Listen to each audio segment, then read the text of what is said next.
In today's video, we're going to talk about the ADI Part 3 test, specifically something that's called see it, say it, sort it. Now, you may have heard of this. You see the fault, you say it, and you sort it. But we're going to help you go deeper.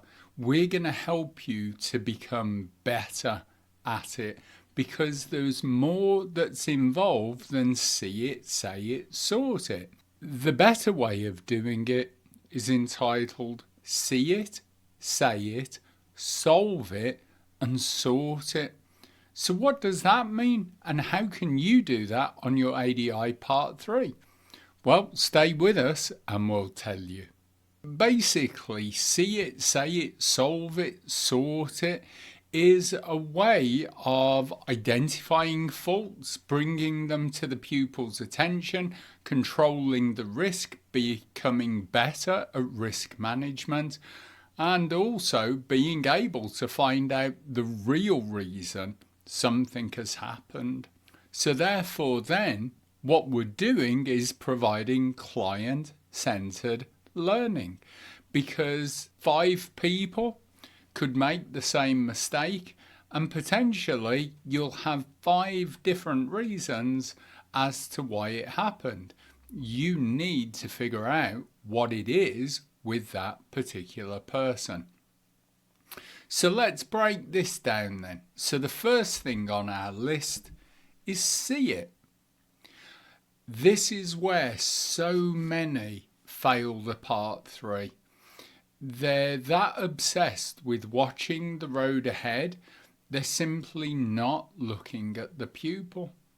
Even when it comes to things like emerging at junctions, if coming up to a junction you find yourself looking round the pupil to see if there's traffic coming, that means your pupil observation is not good at all. The reason you're doing that is in your head, you're thinking this is a closed junction. I can't see what's coming. I need to make sure, is it clear to go? Well, it's not your driving test. It's about you making sure the pupil has recognized it's a closed junction. Is the pupil coming up to stop at it or going dead slow? Then, before the pupil goes over that white line, have they looked right, left, and right again, and then made a decision? The chances are the fact that you're looking around them to see if it is clear tells you they're not.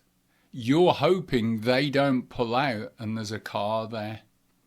So therefore, you are not seeing the fault that the pupil hasn't recognized it's a closed junction. The pupil isn't acting in a way that denotes it's a closed junction, and the pupil certainly is not going to do right, left and right before they decide to pull out. So what you need to do is focus just as much on the road ahead and what's going on, looking at the pupil. When it's time to do mirrors, do they do them correctly? Do they do the signal in good time? Is the position good? Is the speed right? Is the gear right? Is the look the right one? You need to be able to see that fault. Are they approaching a junction too quickly? Are they coming close to the curb? Are they sort of shaving, coming really close to parked vehicles? Are their mirror checks late? Are they missing signals? Are they breaking the speed limit? Are they going around mini roundabouts? You need to be looking. So first of all, you need to see it, or else the entire Part 3 will fall apart in front of your eyes. If you've taken a Part 3 and failed, and you've seen on your examiner's worksheet The instructor missed several opportunities where the pupil was struggling with or showing a lack of understanding. Means your pupil was making mistakes and you haven't picked up on it. So this is the first thing, see it. The next thing we need to do, once we've seen it, we've got to say it. If nothing else, saying it marks that point in time. So when we're doing the in-car training for the part 3, if I say to you as a trainee, about 30 seconds ago, what did that sign say? You'll go, I don't know, I wasn't looking for it. The same is true if we don't say it. If we pull up and go, about 5 minutes ago, Chris, we came up to a junction and you got it wrong. No, I don't think I did. Well, you did. I don't think I did.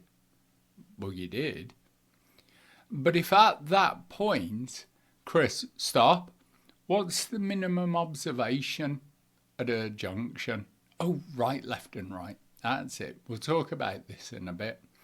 Now, when you get to pull up and go, so remember a couple of minutes ago, Chris, I said stop and mention the minimum observation. Do you know why I said that? Oh, yeah, I didn't look, did I? So you're gaining agreement, you're marking a point in time, even if you can't discuss it there and then, it's marked. But what it does, it shows the examiner that you've noticed it, you're aware of the problem, and you're not ignoring it. By doing that, you're also showing you're now doing active risk management, not passive observation. And again, with this, don't fall into the trap of thinking, I'll mention it at the end. It's too late then, because they may have repeated the fault. You may not have time to go through it, and they certainly, if it's quite a serious fault, won't have time to practice it. So that then brings us on to our next one, solve it. As we mentioned earlier, 5 different pupils could make the very same mistake, and there can be 5 potentially different reasons. Let's think of a few. So your pupil is coming up really quickly to roundabouts. What's the reason for that? Well, they're too fast on approach. No, that's the symptom. That's not the cause. So why are we coming up quick on roundabouts, Chris? Can you identify a roundabout? Oh, no. No, my other instructor never actually taught me that. He just said there's a roundabout coming up, slow down. It's a knowledge issue. So there, Chris, why do we keep coming up quickly on roundabouts? I don't know. Well, do you know how we identify them? Yeah, with the big signs at the side. Very good. Then, do we identify if it's an open junction or a closed junction? Oh, yes, I do that. So what is a closed junction? Well, closed junction means I can go, and an open junction means that I can't go. So it's not a knowledge issue, it's an understanding. You've kind of got that the wrong way round. Is it then a skill issue? Chris, when we're coming up, why are we coming up quite quick? Well, I'm not sure. I'm braking. We are, you're right. But what speed generally do we need to be at for normal sized roundabouts on a road like this? Well, it's a 40 road, so I would have thought probably around 40. Well, that's probably a bit quick, Chris. So we're probably looking about 20 or less. Depends on the width of the road and the road layout, but generally we're probably talking around that. So again, third one, another understanding. But it's a different reason from the others. Is it a skill issue? So there, Chris, why do we keep coming up quickly? Well, I tried to brake, but I don't think it's braking hard enough. So who's in charge of that, Chris? Me. So if the car isn't slowing down as much as you want, what do you need to do? Oh, press harder. Yeah. It's a skill issue. So again, fourth different reason. There, Chris, we keep coming up to the roundabouts really quick. Why is that? Well, I just want to get it out the way, to be honest. I'm every time I come to a roundabout and I've stopped in the past, I've stalled, and I just don't want to be doing that. So I'd rather just get across it as quickly as I can. So now, reason number 5 is a confidence issue. So can you see, same mistake, 5 totally different reasons each time for it happening. But you need to try and find out what the reason is. Otherwise, if you said to that person who said, oh, I just don't want to stop, I kangaroo, I stall, I don't want that, I don't want to hold the vehicle up behind me, I just want to keep going. If you said to them, you need to identify the roundabout earlier, that's totally the wrong cure. That's not a coping strategy because that's not their particular problem. They identify it. They look that it's open or closed. They can see the car coming, but they're just looking for a way to get round it as quick as possible. So can you see, once you've seen the fault and you've said the fault, you need to take that time to figure out why the fault has happened. We need to be able to solve the real problem. Once we've done those 3, we come to sort it. So do you need to go away and pull up? If it's a safety critical incident, something that would be a serious on the driving test or the part 2, you need to pull up and help them explain it. If it's, like we said, a confidence issue, can you go away, and if the problem that's being caused is related to clutch control, which it sounds like, doesn't it? No, every time I pull up, I kangaroo, I stall. Well, I tell you what, Chris, let's go away, go somewhere quieter, and we'll practice the clutch control with gas, using a bit more gas, so we can either pull away more confidently, or by controlling the bite point with the gas, we can actually pull away a lot quicker, so we don't have to worry as much. Should we go away and practice that and then come back to this? Because ultimately what you're doing is going to sort the main problem out. If it's a knowledge or an understanding, you need to take time to help the pupil understand it. And very often, if you're doing it as they drive and it's a more complex issue, like the roundabouts, they're not going to get the sense of it while you're driving around, so you need to pull up and help them understand it. But then you need to go back then, if you're able to, and practice it. Give them a chance. Give them 2, 3 chances. Perhaps not always the same roundabout or the same junction, but is there a similar one? So why does this help with your part 3? Well, for 3 reasons. Most part 3 fails come down to 3 reasons.